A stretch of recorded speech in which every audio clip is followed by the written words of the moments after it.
کائنات میں اگر پرکھ نہ ہونا کہ کسی نے کسی کی ذات سے پیار کیا ہے تو ابو بکر صدیق نے میرے مصطفیٰ کی ذات سے پیار کیا ہے صلی اللہ علیہ وسلم، حضور کی ذات سے محبت کی۔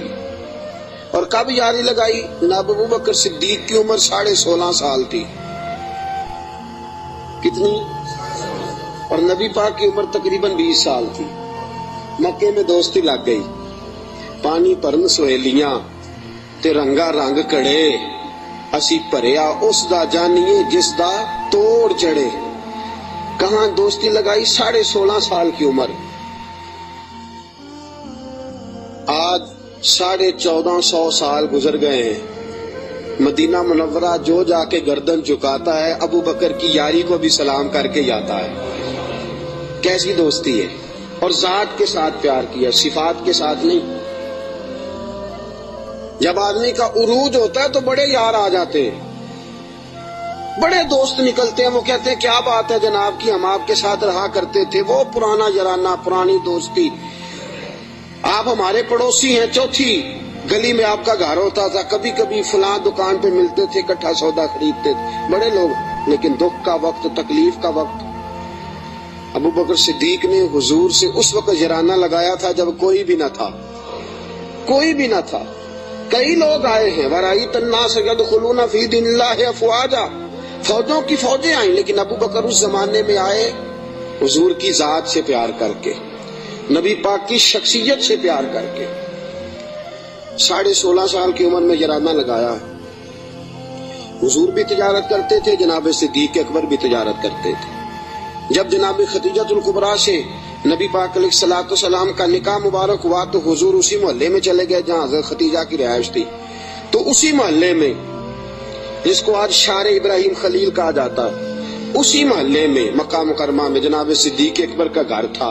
پہلے یارانہ تھا، پھر محلہ بھی ایک ہو گیا۔ شام کو روز ملاقات ہو جاتی، روز۔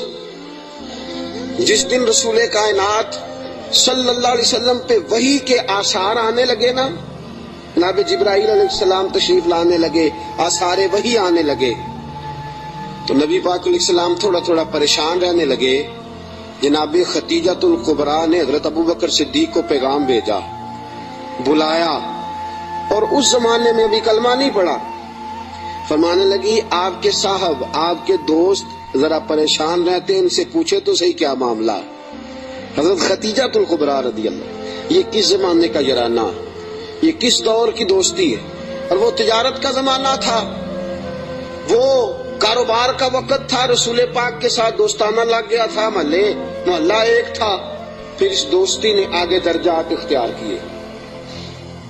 انسان اپنے دوست کے ساتھ، اور بالخصوص جو جوانی کا دوست ہوتا ہے، اس کے ساتھ بڑا بے تکلف ہوتا ہے۔ اور آپ نے اگر کسی بندے کو پرکھ نہ ہو تو دن رات اس کے ساتھ ٹائم گزارے۔ رسول کریم صلی اللہ تعالی علیہ وسلم کی بارگاہ میں کسی شخص نے عرض کی، حضور فلاں بندہ بڑا اچھا ہے، فرمایا کبھی تو نے اس کے ساتھ سفر کیا ہے؟ کہا حضور نہیں۔ فرمایا پہلے سفر کر پھر بتانا، پہلے اس کے ساتھ، تاکہ تجھے اس کے دن رات کے معاملات کا پتہ چلے، اس کے مزاج کا پتہ چلے، پھر بتانا، یوں نہ بتا۔ جناب صدیق اکبر رضی اللہ تعالیٰ عنہ نے نبی پاک علیہ الصلوۃ والسلام کو 20 سال کی عمر مبارک سے جانتے تھے، اور حضور علیہ الصلوۃ والسلام نے اعلان نبوت فرمایا 40 سال کی عمر میں۔ یہ جو 20 سال ان کا درمیان میں یارانہ رہا، دوستانہ رہا، اس پورے عرصے میں انہوں نے نبی پاک علیہ السلام کو اس نگاہ سے نہیں دیکھا کہ یہ نبی ہے۔ توجہ ہے آپ کی؟ بات کو پرکھیے گا، ذرا غور کیجئے گا۔ ایک ہوتا ہے بندہ سمجھتا ہے یہ شیخ ہے، یہ پیر ہے، یہ علامہ ہے، یہ مولانا ہے، اب جب اس نگاہ سے وہ پرکھتا ہے، دیکھتا ہے، تو آپ جان سکتے ہیں کہ وہ، اس کا تصور ہوتا ہے کہ یہ نیک ہوگا، پرہیزگار ہوگا۔ بہت ساری ایسی نظریں ہیں جو اس پہ وہ ڈالتا ہی نہیں، تائرانہ نظریں، تنقید کی نظریں ڈالتا ہی نہیں، اس زاویے سے وہ سوچتا ہی نہیں۔ میرے عزیزو، نبی کریم صلی اللہ علیہ وسلم کو جناب صدیق اکبر نے 20 سال اس نظر سے دیکھا ہی نہیں کہ یہ نبی ہے۔ یہ میرے نبی پاک علیہ الصلوۃ والسلام کی سیرت اور کردار کا حسن ہے۔ فقد لبثت فیکم عمرا من قبلہ افلا تعقلون، کہا لوگوں میں نے تمہارے درمیان عمر گزاری ہے، میرا تمہارے درمیان جوانی کا گزارنا اور پاکیزہ رہنا اس بات کی دلیل ہے کہ میں اللہ کا نبی ہوں۔ میری عمر کو دیکھ لو، میں نے 40 سال کا وقت تمہارے درمیان گزارا، یہ دلیل ہے کہ میں اللہ کا نبی ہوں۔ 20 سال دیکھا جناب صدیق اکبر نے، اور نبی پاک علیہ السلام فرماتے ہیں جس کو بھی میں نے کہا نا کلمہ پڑھ لے، اس نے معجزہ مانگا۔ کسی نے کہا پتھروں کو کلمہ پڑھائیے، کسی نے کہا درختوں کو سجدہ کرائیے، کسی نے کہا ڈوبے ہوئے سورج کو بلائیے، کسی نے کہا چاند توڑ کے دکھائیے۔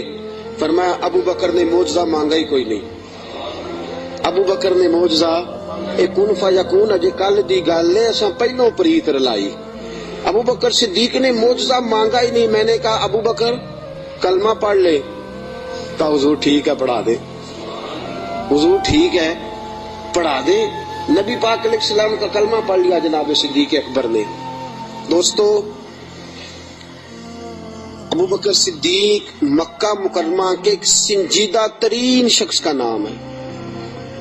یہ جذباتی آدمی نہیں، یہ غریب آدمی تھا، چلا گیا پیر صاحب کے پاس، مرید ہو گیا، ساری دن کی خدمت میں گزار دی۔ یہ ایک بہترین تاجر ہے، یہ وہ شخص ہے جس کا مکہ مکرمہ سے لے کر مدینہ طیبہ تک اور شام کی سرحدوں تک تجارت کا مال پھیلا ہوا ہے۔ آپ دیکھیے جب ہجرت کر کے حضور گزر رہے ہیں نا مکہ مکرمہ سے مدینہ طیبہ کی طرف، تو بہت سارے لوگ ایسے تھے جو حضور کو نہیں جانتے تھے لیکن جناب صدیق اکبر کو جانتے تھے، واقف تھے حضرت صدیق اکبر کے۔ حضور انہوں نے جناب ابو بکر صدیق سے پوچھا یہ کون ہے آپ کے ساتھ؟ تو جناب صدیق اکبر یہ تو بتا نہیں سکتے تھے کہ یہ نبی پاک ہیں، اس لیے کہ بات پھیل جاتی، کافروں کو پتہ چل جاتا۔ پتہ کیا فرماتے تھے؟ فرماتے تھے یہ میرے راہبر ہیں، یہ مجھے سیدھا رستہ دکھاتے ہیں، یہ مجھے سیدھا رستہ دکھاتے ہیں، یہ میرے راہبر ہیں، میں ان کے پیچھے ہوں، جدھر لے جاتے ہیں میں چلا جاتا ہوں۔ وہ لوگ یہ سمجھتے کہ شاید ابو بکر کو رستوں کا پتہ، تو کسی ایسے شخص کو ساتھ لیا جسے رستوں کا۔ یہ ایک بہترین سمجھدار زیرک آدمی ہے، زیرک آدمی اور دانا آدمی ہے۔ اس نے کلمہ پڑھ لیا، کیا دیکھ کے؟ صرف یہ دیکھ کے کہ یار وہ شخص اس کی جوانی اتنی پاکیزہ ہے، اس کا مزاج عرب کے اس برے اور گندے معاشرے میں اتنا صاف ستھرا ہے، وہ یقیناً اللہ کا نبی ہو سکتا ہے۔ اس مزاج میں جناب صدیق اکبر نے کلمہ پڑھا، اور کلمہ پڑھ کے پوری تیاری کر لی نبی پاک کا ساتھ دینے کی۔ تجارت چھوڑ دی، کاروبار چھوڑ دیا، بچے بھی تھے۔ ابو بکر صدیق کی 14 کے قریب اولادوں کا تذکرہ ملتا ہے، بچے بھی تھے، والد صاحب بھی موجود تھے۔ جناب ابو بکر صدیق کے والد گرامی جناب صدیق اکبر کے انتقال کے بعد ان کا وصال ہوا۔ حضرت صدیق اکبر کے بہن بھائی بھی تھے، سارا کچھ تھا، لیکن ابو بکر نے مان لیا ہے تو پھر باقی سارا کچھ چھوڑ دیا ہے۔ صدیق اکبر سائے کی طرح میرے نبی پاک کے ساتھ ہے۔ حضور نے فرمایا دن ہے تو ابو بکر نے کہا سونے دینی ہے، رات ہے کہا حضور رات ہی ہے۔ ایک بات، صرف ایک بات، اور پھر میں آگے بڑھتا ہوں۔ حضرت علی المرتضیٰ رضی اللہ تعالیٰ عنہ نے لوگوں سے پوچھا تھا، لوگوں اپنے زمانے میں حضرت علی نے اپنے دور خلافت میں فرمایا لوگوں بتاؤ سب سے زیادہ بہادر کون ہے مسلمانوں میں سے؟ انہوں نے کہا حضور آپ علی ہیں، اسد اللہ و رسول آپ کا لقب ہے، آپ ہی سب سے زیادہ بہادر ہیں، اور کون ہوگا؟ تو جناب علی المرتضیٰ نے فرمایا مکہ مکرمہ میں ایک دن ایسا بھی آیا تھا کہ میرے سامنے کافروں نے رسول پاک کو پکڑ لیا تھا، اور سارے مل کے اللہ کے حبیب پہ تشدد کر رہے تھے، معاذ اللہ۔ کوئی گلے میں چادر ڈال کے اس کو مروڑتا تھا، اس کو جو ہے وہ کھینچتا تھا، اور حضور کی مقدس آنکھیں باہر نکل آئیں۔